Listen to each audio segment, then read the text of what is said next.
Good Monday evening and welcome to the NCWLIFE Evening News. I'm Grant Olson. Before we get to tonight's top stories, let's head outside and take a look outside our weather window on this Monday. And yes, more of that haze and smoke all across our area. Once again, Jump Off Ridge, our shot today down at the Wenatchee Valley. I'll tell you what, we used this shot this morning as well, and you can see a lot more of the valley now than you could at about 10:30 or 11 this morning. So it has improved just a little bit, but still not that great of air quality. And above that, you can see some partly cloudy skies, but there is windy conditions. There are windy conditions, and that's because of a cold front that's moving through southern Canada, and that's really going to drop our temperatures. In fact, Wenatchee, we'll see about 47, but notice Plain at 35 degrees, and even up in Winthrop, a low tonight of 39, so watch out for that patchy morning frost. And now, a few of the news stories we're following for you tonight. A gunshot apparently fired from a vehicle narrowly missed a man inside his East Wenatchee bedroom late last night. A motorhome was destroyed in a fire early this morning in Wenatchee's old station. And a vehicle hit a power pole late Friday night off the Malaga-Alcoa Highway, knocking down a line and ignited a brush fire. But first, our top story tonight. A man's body was pulled from the Columbia River Saturday at Rock Island Dam. The Chelan County Sheriff's Office said after receiving a report of the body in the water, detectives were dispatched to recover the deceased man. The body has been turned over to the Chelan County coroner to determine the cause of death and the man's identity, but the Sheriff's Office said there were no signs of foul play. Well, a gunshot apparently fired from a vehicle narrowly missed a man inside his East Wenatchee bedroom late last night. East Wenatchee police said about 9:45 p.m. they received multiple reports of gunfire in the area of 3rd Street Northeast and North James Avenue, with one caller saying their house with 5 occupants inside had been hit. Police Chief Rick Johnson said security footage showed multiple vehicles passing by the home at the time of the shooting. He said anyone with information on the incident should call the Rivercom non-emergency line at 509-663-9911. Well, a motorhome was destroyed in a fire early this morning in Wenatchee Old Station. Wenatchee Valley Fire Department spokeswoman Kay McKellar said the fire at Chester Kim Road and Technology Center Way was reported just before 6 a.m. She said there were explosions reported from the motorhome and a nearby tree was also ignited. McKellar said there was a man lying in the street when firefighters arrived. The man refused aid and then walked away. The cause of that fire is not known at this time. Well, a vehicle hit a power pole late Friday night off the Malaga-Alcoa Highway, knocking down a line that ignited a brush fire. The fire eventually burned about 100 acres before being extinguished by fire crews. The brush fire was just south of Rock Island Dam, on the Chelan County side of the Columbia River. The Chelan County Sheriff's Office said the driver of the vehicle that hit the power pole reportedly was speeding and left the scene, but was later tracked down. Both he and a woman passenger were uninjured. Crews from the Wenatchee Valley Fire Department and NEAT responded and were on the scene until about 3 a.m. When we come back, problems with U.S. Highway 2 because of the Bolt Creek fire continued over the weekend, with the highway shut down for several hours again Sunday, and guess what? Again today. The Upper Chelan River will remain closed to catch and release fishing. And the state audit has made some suggestions on how to improve local investigations into police-involved shootings. I'm Grant Olson, and you're watching the NCWLIFE Evening News.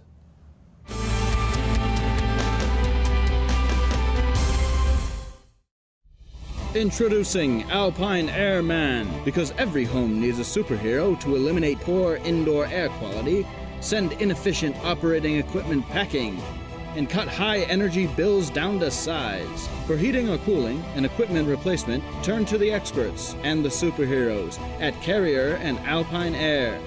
We offer the best deals on high-efficiency Carrier products, along with friendly, knowledgeable service and incredible savings to fit your budget.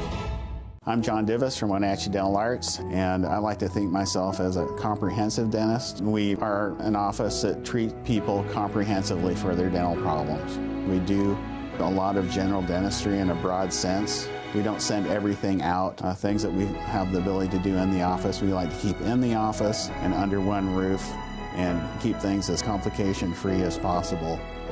You can come to one place and have all their dental needs taken care of.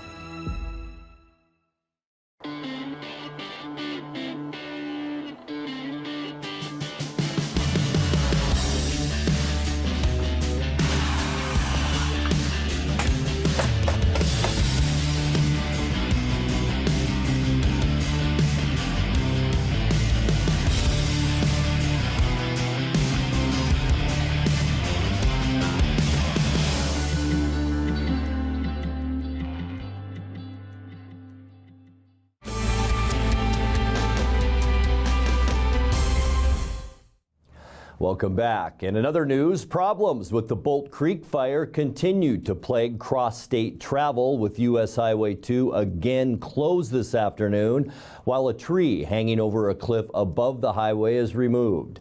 The Washington State Department said it's unsure when the highway will be reopened and recommended drivers take Blewett Pass and Interstate 90 for cross-state travel.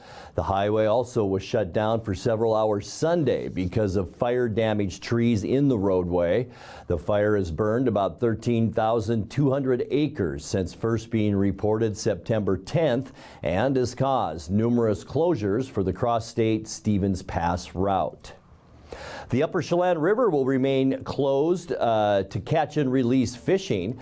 The Washington Fish and Wildlife Commission voted unanimously to turn down a petition which sought to open that stretch to bass and trout anglers for the first time in 7 years. The Chelan County PUD owns the land along that stretch of river and controls the Lake Chelan Dam above it. That agency maintains restricted access to the riverbank, citing safety concerns below the dam. Wildlife commissioners heard testimony about the proposal in a meeting 2 weeks ago in Ocean Shores and rendered their decision on Friday. It creates a situation where we might be opening something where we don't really even have access to, regardless of what we do. It seems like most of the folks would like to take their chances in there and use their own judgment as to, how much to be safe. There's different parts of the river that are probably more safe than others. There's different parts of the river that are probably more dangerous than others. But perhaps it's a little bit moot. If the landowner is going to prohibit trespassing there anyway, it's effectively closed. A state audit has made some suggestions on how to improve local investigations into police-involved shootings. When a Douglas County Sheriff's deputy shot and killed 29-year-old Thomas Mathis III in a Rock Island home in April of 2020, the multi-agency Special Investigations Unit looked into the incident. That officer was cleared of wrongdoing, but the state auditor's office says the SIU should have issued weekly press releases while its investigation was ongoing, as state administrative codes require. Chelan County Sheriff Brian Burnett and Undersheriff Jason Matthews told county commissioners last week that they ceased regular press releases at the request of local media. So you're required, I wondered the same thing when I get those media releases. You're required to say no new information. Nothing has happened. Yeah. Because every time I open those, I think, well, what a waste of time. And that's almost the public says that as well. And I don't know, maybe we need to put a clause in there per this is required per that. Yeah, I had no idea. But it is, it's frustrating for our side as well. And I think that the public can go on that. You want to be able to feed them the information when they're truly. That might be helpful per whack, whatever, we're required to send this media release, even in light of no new information, however. What I want to say about this group is this was daunting. This is, for months, this has been fairly consuming and what the undersheriff has been doing, and specifically for Captain Chance from Wenatchee PD as well. You're watching the NCWLIFE Evening News. Coming up next, tonight's features story and your complete local weather forecast. That and much more still to come on the NCWLIFE Evening News. Please stay with us.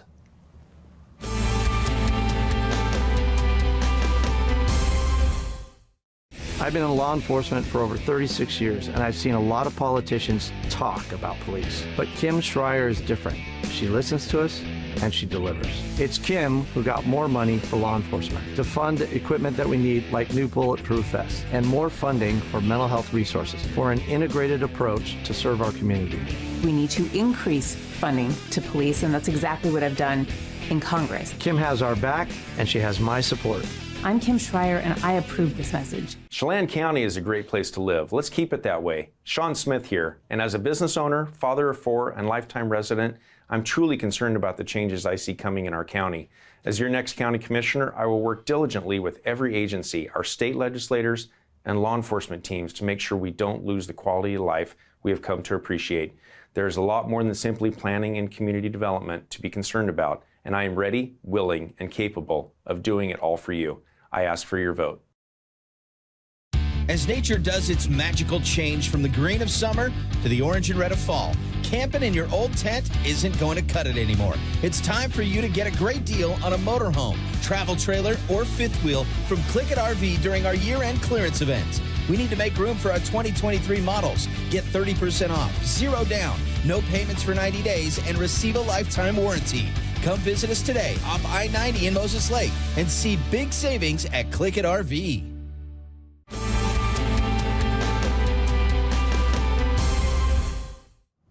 Welcome back to the NCWLIFE Evening News. The fires are still burning on the Washington landscape, but state fire officials marked the close of the fire season on Friday, noting the fewest acres burned by wildfire in a decade. Just over 140,000 acres have been consumed since the start of summer, compared to more than 480,000 last year and 842,000 the year before.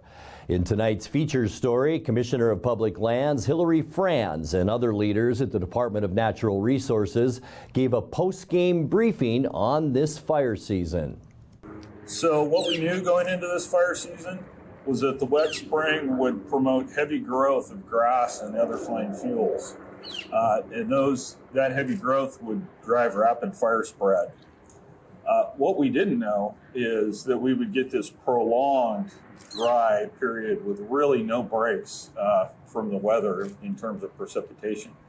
And that driest summer on record has been interspersed with dry lightning events and a substantial east wind period that put large fires on the landscape like Bolt Creek and Goat Rocks that are going to persist and need to be managed till that season-ending event. So the strategy going in, DNR staffed up with additional aircraft. We added heavy helicopters. We added large air tankers to the fleet, knowing that they would be useful when we got those ignitions that were inevitable. On the ground, we also worked closely with our partners, both in the state of Washington and from other states, to bolster DNR's crews and engines that are at the ready by pre-positioning equipment, both from our partners and from out of state. Of course, while we are past peak fire season and the weather conditions, that does not mean that we will not still see sporadic fire activity during the remainder of the year. And the Bolt Creek fire, for example, right here on the west side state still has crews mopping up and monitoring it. Bolt Creek has reminded us that wildfire doesn't see boundaries.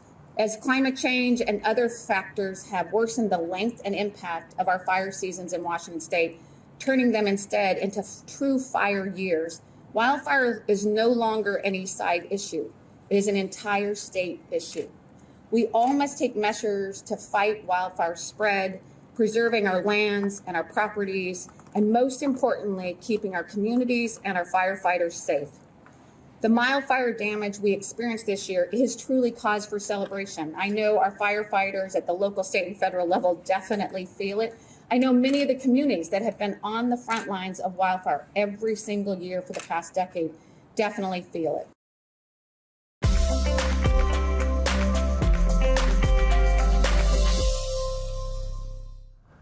Time now for a check of your North Central Washington weather forecast. Hope your weekend was a good one. Weather wasn't bad other than that smoke and haze that we had to deal with. Other than that, boy, temperatures between 75 and 80 both Saturday and Sunday. Had to deal with a little more smoke today, but notice our camera up at Lake Wenatchee, a little wobbly up that way. We've seen plenty of wind today, but at least we can see the lake, and we can even see Kaler Glen Golf Course in the bottom of your screen. Temperature today, again, above normal, 77 the high temperature, 64 is now our normal high, 80 our record, and that was set back in 1988. Low this morning, 48 degrees. It felt a little chilly out there. 43, though, is our normal low. And our record low, we were talking about this in the newsroom. I don't remember it, 27. You'd think you'd remember that back in 2019. That's cold for this time of year. Sunrise 7:12, and it sets tonight at 6:22. Taking a look at your Tuesday temperatures, pretty persistent forecast once again as we make our way through this week and into another weekend. Temperatures generally in the mid-70s for tomorrow, and boy, very consistent. Moses Lake, Ephrata, Quincy, Wenatchee, we should all see about 74 degrees tomorrow. 73 in Cashmere and Leavenworth, and 74 as well for you folks up in Lake Chelan. Tonight we will continue to see high pressure off the Pacific, but here's the weather maker and our trough of low pressure as it moved through today. That's what really kicked up the wind. We're still seeing that and will see it tonight. Blowing dust also a possibility if you're traveling around the Moses Lake area. For Tuesday's sunshine, I think we'll have better air quality tomorrow and into Wednesday. A little bit different wind direction for us. We're hoping for that. High temperatures tomorrow in the mid-70s. On Wednesday, sunshine, unseasonably mild, even a little bit warmer temperatures, mid, maybe upper 70s for Wednesday, and I think good air quality, but that's going to degrade as we get you into Thursday. Our high pressure builds to the north, and that's going to bring a strong northwesterly flow our direction. Right where the smoke will be is right here in the Wenatchee Valley again. Hazy, high temperatures, upper 70s. For Friday, once again, hazy mixed with sunshine. Will we have some area football games this Friday? We're going to have to wait and see. Unseasonably warm, though, highs near 80 degrees as we end this work week. And then getting into the upcoming weekend, back to the haze once again. We'll see a lot of it on Saturday. Our temperature is going to remain mild with highs in the mid-70s. And then by Sunday, once again, maybe our last nice day, because notice what's moving in on us out in the Pacific, and it's a giant. We'll talk more about that throughout this week. But for Sunday, it looks good to end our forecast. Mostly sunny with high temperatures in the mid-70s. Let's take a look now at your 7-day forecast. Tonight, 50 degrees overnight. Sunny skies for both Tuesday and Wednesday. High temperatures generally in the mid-70s. And then we'll begin that warm-up as we head into Friday. Thursday, 78. Friday, some haze in 79. And then mid-70s with mostly sunny skies. Yeah, some haze mixed in with low temperatures in the lower 50s. And that's a look at your local weather forecast. Coming up next, tonight's sports report with Eric Granstrom, who has more on that amazing Mariner game on Saturday. That and more as the NCWLIFE Evening News continues right after this.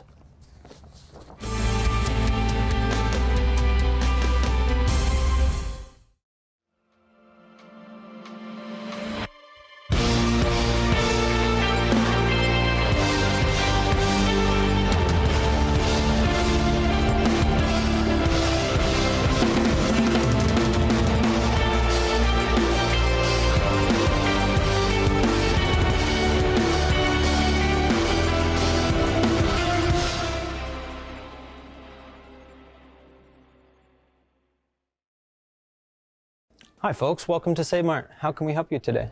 We're looking for a recliner. Okay, right this way. Go ahead and move this chase on the other side. Great, I want that one.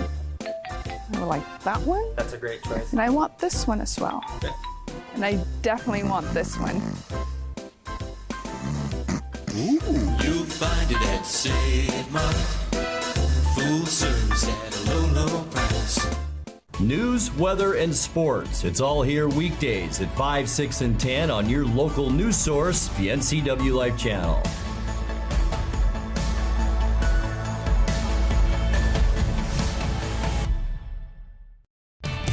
And now it's a sports update on the NCWLIFE channel. And a happy Monday. Great weekend for baseball, not so much for football. Mariners advanced to the American League Division Series with a 2-game sweep of Toronto over the weekend in 2 incredibly exciting games. Following a 4-0 shutout on Friday behind brilliant pitching from Luis Castillo, Seattle pulled off one of the biggest comebacks in MLB postseason history by erasing an 8-1 deficit to beat the Blue Jays 10-9 on Saturday. But you're right, it's not easy to make these calls. Raleigh into left center field. That's going to be another hit for Cal Raleigh. Suarez around third. Tapia cuts it off. That'll hold the catcher to a single. But the Mariners on the board again. Romano taking some time. Here we go. The stretch by Romano and the pitch on the way to Crawford. Swing and a fly ball into shallow center field. Bichette going out. Springer coming in. Springer dives, can't get to it. Gets out by everybody. 1 run scores Raleigh. Hediger will score. Here comes Frazier rounding third. Frazier will score. This ball game is tied at 9-9. Bichette and Springer collide. Crawford in at second with a bases clearing 3-run double. But right now, Bichette is down. Springer is down. 2 Blue Jays are hurt. A double by J.P. Crawford. And the Mariners have tied the game. What a comeback at 9-9 here in the top of the 8th inning. One more right here.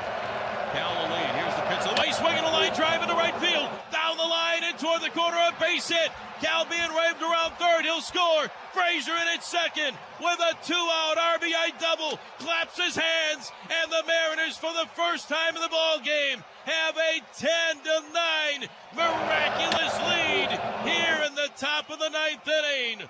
Holy smokes. Adam Frazier comes through in the clutch. Here's the stretch. And the Kirby 0-2 pitch to Tapia on the way. Swing and a fly ball center field. Coming in Julio. He makes the catch and the ball game is over. The Mariners win the wild card series. They're going to Houston to take on the Astros in one of the most incredible, miraculous finishes and comebacks we have ever seen. The Mariners celebrate with a 2-game sweep over the Blue Jays here in Toronto. The Mariners win it. A final score of 10-9. The guys doing their happy dance. And guess what?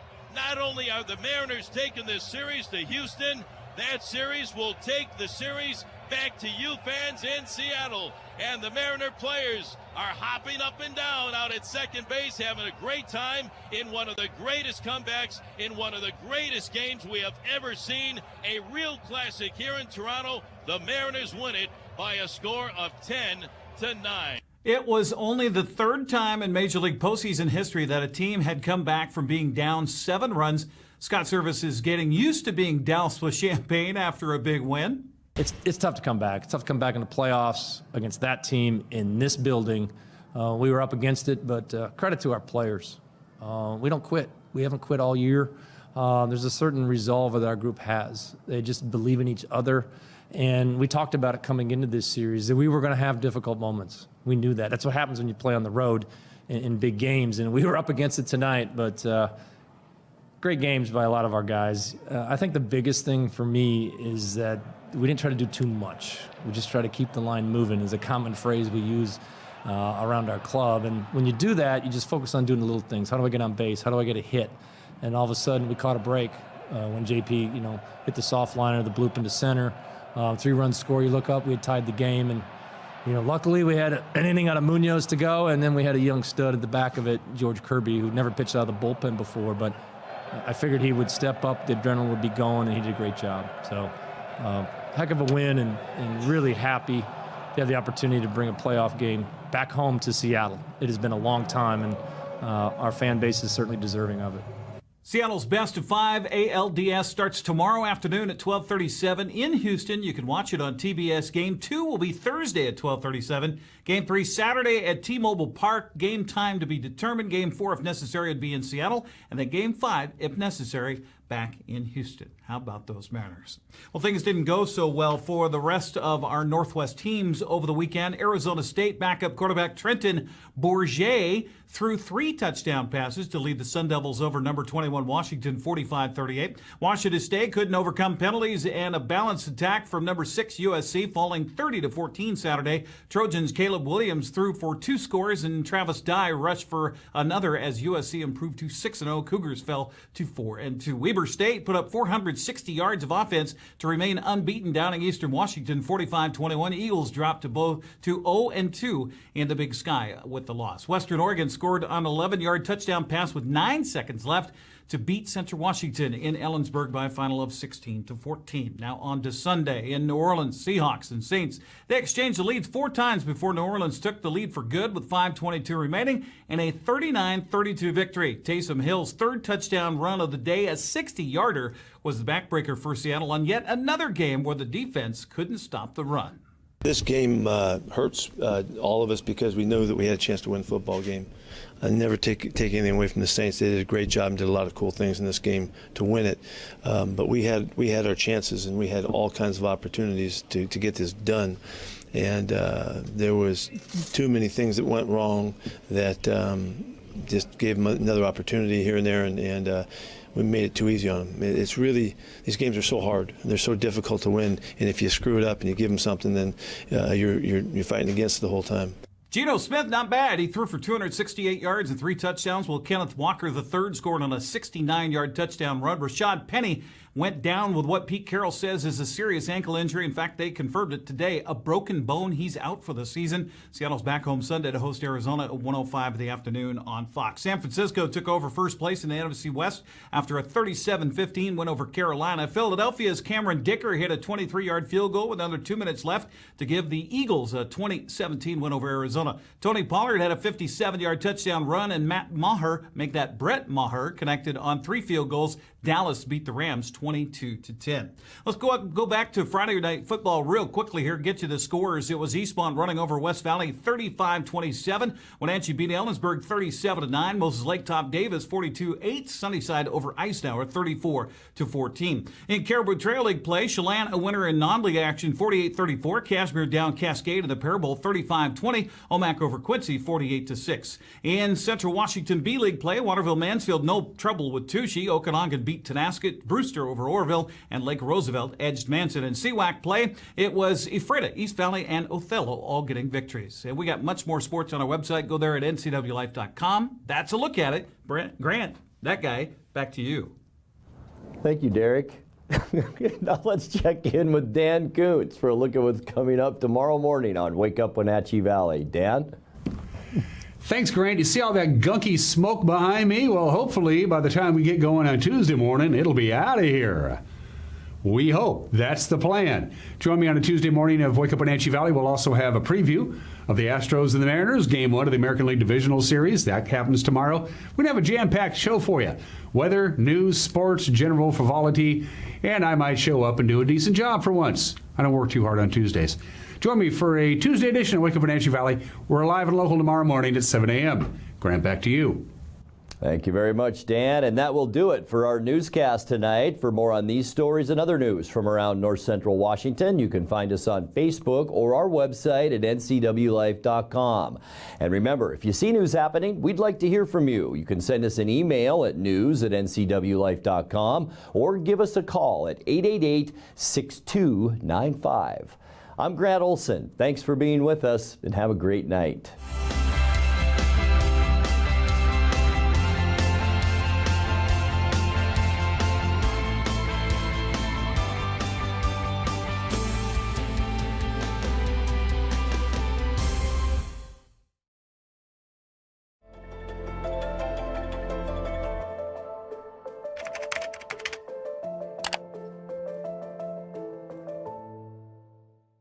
Hey everyone, Fletcher and Amy Ellingson here from Live It Up. Join us every week as we answer your questions on health, wealth, and relationships. We're all about you creating a life that you love, so tune in to Live It Up. When your heating or cooling system is giving you trouble, call the diagnostic doctor from Dick's Heating and Air Conditioning.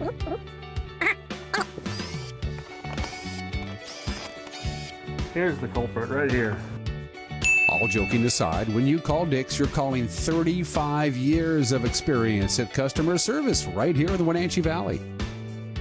Dick's strongly believes in repairing before replacing, and they service all major brands of HVAC units.